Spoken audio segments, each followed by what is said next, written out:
Plants are just everywhere. From the food we eat to the air we breathe, they're kind of the silent green architects of our entire world. They're fundamental to life as we know it. I mean, it seems pretty simple, right? A little water, a little sun, but there's actually a secret recipe at play, a really precise chemical formula that can turn a tiny little seed into a massive living tree. So today, we're going to break down that recipe, ingredient by ingredient. Okay, first up, let's just cover the absolute basics. These are the things you probably remember from science class way back when. Think of this as our shopping list for the most essential ingredients.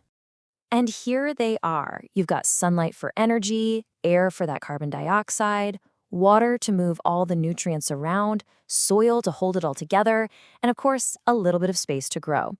These are the absolute non-negotiables. But the real question is, how do plants take these simple things and, create life? This is where it gets really incredible. See, plants don't hunt for food, they make it themselves, using pretty much nothing but sunlight. It's this amazing process, and it's called photosynthesis. A simple way to think about it is this. Photosynthesis is how plants eat. They take these raw, simple ingredients from their environment, and using the sun's energy, they literally cook up their own fuel. And that fuel comes in the form of sugars. So here's that recipe in action. The plant pulls in carbon dioxide from the air through its leaves, and it draws water up from the soil through its roots. Then the sun acts like this giant cosmic oven, giving it the energy to smash them together. And what's the result?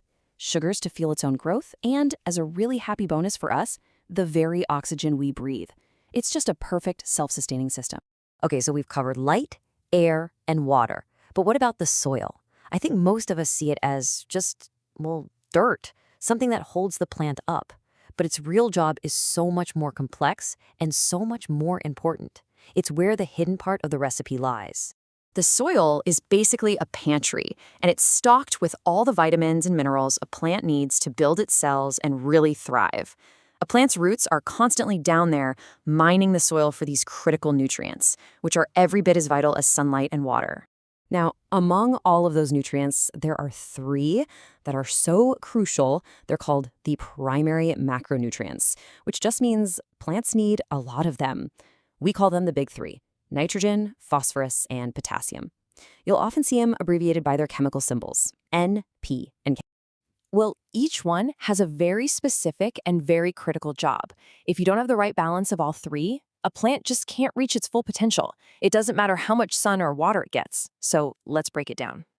Think of nitrogen as the engine for growth. It's what makes leaves green and lush.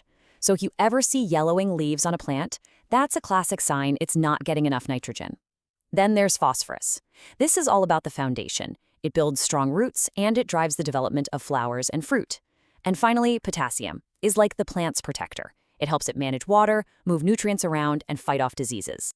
And here is where this knowledge gets really practical. The next time you see a bag of fertilizer and it has those three numbers, like 10, 10, 10, that is the NPK ratio. It's telling you the exact percentage of nitrogen, phosphorus, and potassium that's inside. You're now officially fluent in the language of fertilizer.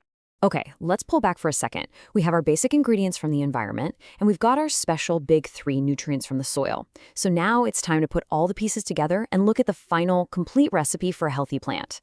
Because even a perfectly fed plant can't survive if it's in the wrong environment.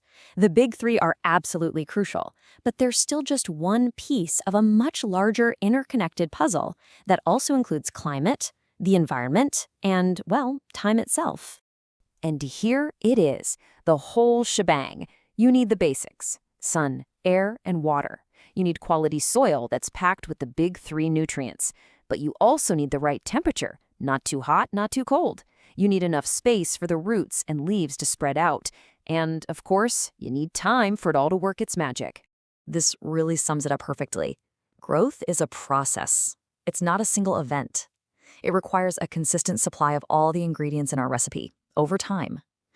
In a way, plants need that continuous care and the right conditions to flourish, a lot like we do.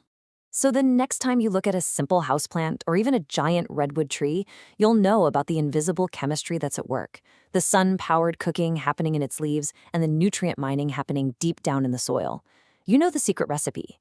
The question is, how is that going to change the way you see the green world all around you?